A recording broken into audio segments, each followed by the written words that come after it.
హైదరాబాద్ లో Hydraa కూల్చివేతలను స్వాగతించారు BRS MLA Madhavaram Krishnarao. చెరువుల్లో కట్టుకున్న అక్రమ కట్టడాలపై సీఎం నిర్ణయం అభినందనీయమన్నారు. గొలుసుకట్టు చెరువులపైన అనేక నాలాలు ఉన్నాయన్నారు. వీటన్నిటిపైన చర్యలు తీసుకోవాలని కృష్ణారావు అన్నారు.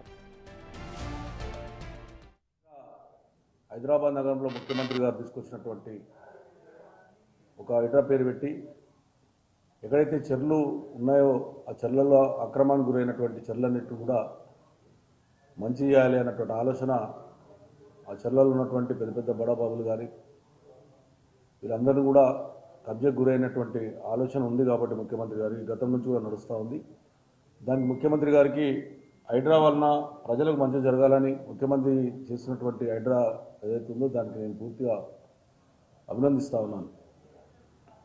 ఒక మంచి ఆలోచన హైదరాబాద్ నగరం కూడా హైదరాబాద్ వాసునిగా హైదరాబాద్లో ఉన్నటువంటి మాకు ఎక్కడ హైదరాబాద్ అంటేనే మాది హైదరాబాద్ వాసునిగా ఎమ్మెల్యేగా ఉన్నటువంటి చెర్లు ఏవైతే హైదరాబాద్ నగరం ఉన్న చెర్లు గొలుసుకట్టు చెరువులు చాలా మటుకు హైదరాబాద్ తెలంగాణలో గొలుసుకట్టు చెరువులు అనేవి ఉంటాయి. చెరుటు చెరువు నాలా ఉంటాయి. నేను ముఖ్యమంత్రి గారికి మీ ద్వారా విజ్ఞప్తి చేసేది ఏంటంటే హైడ్రా ఉన్నట్టు కమిషనర్ గారు కూడా చెరుటు నాలా ఉన్నాయి.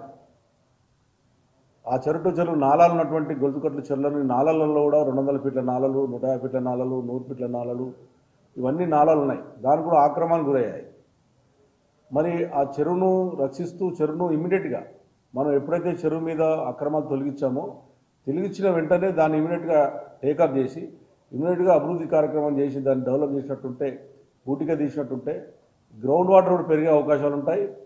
ఎంబడే ఆ చెరువు ఉన్నటువంటి ల్యాండ్ ఏదైతే మిలిపోయిన ల్యాండ్ ఉందో దానిలో కాపాడుకుంటే ఇమ్మీడియట్గా నిధులు కూడా శాంక్షన్ చేయమని చెప్పి నేను ముఖ్యమంత్రి గారిని విజ్ఞప్తి చేస్తూ ఉన్నాను.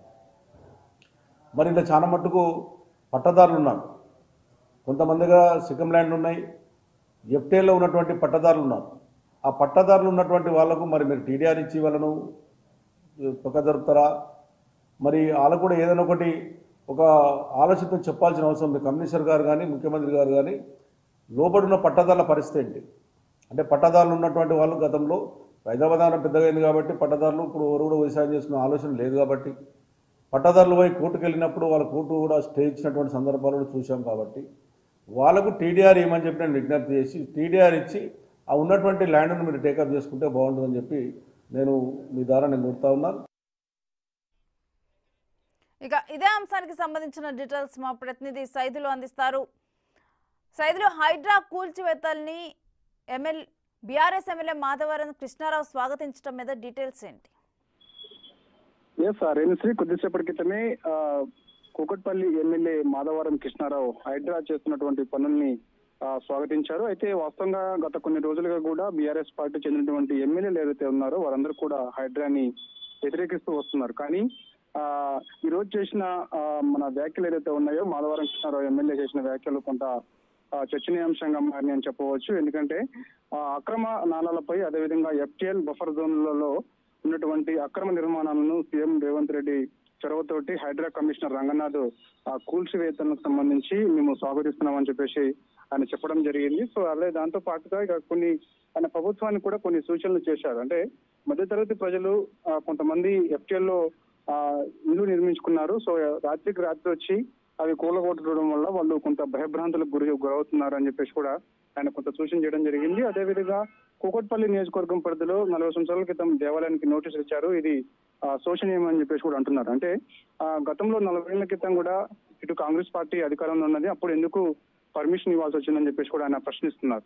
సో దీంతో పాటుగా గతం కొన్ని కూకట్పల్లి నియోజకవర్గ పరిధిలోనే రాజీవ్ గాంధీ పేరుతో కొంత ఏరియాల్లో అంటే బఫర్ జోన్ పరిధిలలో చాలా మంది మధ్యతరగతి వారు అందరూ కూడా ఇల్లు నిర్మించుకున్నారు. దానికి సంబంధించిన పట్టాలన్నీ కూడా అప్పుడు రాజీవ్ గాంధీ పేరుతో ఇచ్చారు కాబట్టి సో ఇప్పుడు మళ్ళీ తిరిగి వాటిని కూలగొడతామని చెప్పేసి నోటీసులు ఇవ్వడము సరైనది కాదని చెప్పేసి కూడా ఆయన ప్రశ్నిస్తున్నారు. ఏదేమైనా సరే ఇప్పుడు ఉన్నటువంటి హైడ్రా తీసుకున్న నిర్ణయాలు ఏదైతే ఉన్నాయో ఆ నిర్ణయాలను మేము ఒక హైదరాబాద్ వాసిగా స్వాగతిస్తున్నాము, హర్షణీయం అని చెప్పేసి కూడా ఆయన చెప్తూ వస్తున్నారు. చూడాలి మరి, ఎందుకంటే గత కొన్ని రోజులుగా కూడా చూసాం మనం పల్లా రాజేశ్వర రెడ్డి జనగాం ఎమ్మెల్యేగా ఉన్నటువంటి పల్లా రాజేశ్వర రెడ్డి కూడా హైడ్రా తీరును వ్యతిరేకిస్తూ వస్తున్నారు. ఎందుకంటే ఆయనకు ఉన్నటువంటి అనురాగ్ యూనివర్సిటీ ఏదైతే ఉందో అనురాగ్ యూనివర్సిటీ ఎఫ్టీఎల్ పరిధిలో ఉందని చెప్పేసి ఇప్పటికే ఇరిగేషన్ అధికారులందరూ కూడా ఫిర్యాదు చేశారు. సో దానికి సంబంధించిన నోటీసులు కూడా ఇటు పల్లా రాజేశ్వర రెడ్డికి ఇవ్వడం జరిగింది. కానీ ఆయన నిన్న మా తెలంగాణ భవన్లో హైడ్రా పనితీరును వ్యతిరేకించారు. కానీ ఇప్పుడు చూసుకున్నట్టయితే ఈ రోజు మాధవరం కృష్ణారావు, కూకట్పల్లి ఎమ్మెల్యేగా ఉన్నటువంటి మాధవరం కృష్ణారావు ఆయన హైడ్రా పనితీరుని ఆయన స్వాగతిస్తున్నారు, హర్షణీయం అని చెప్పేసి కూడా అంటున్నారు. కాబట్టి చాలా చోట్ల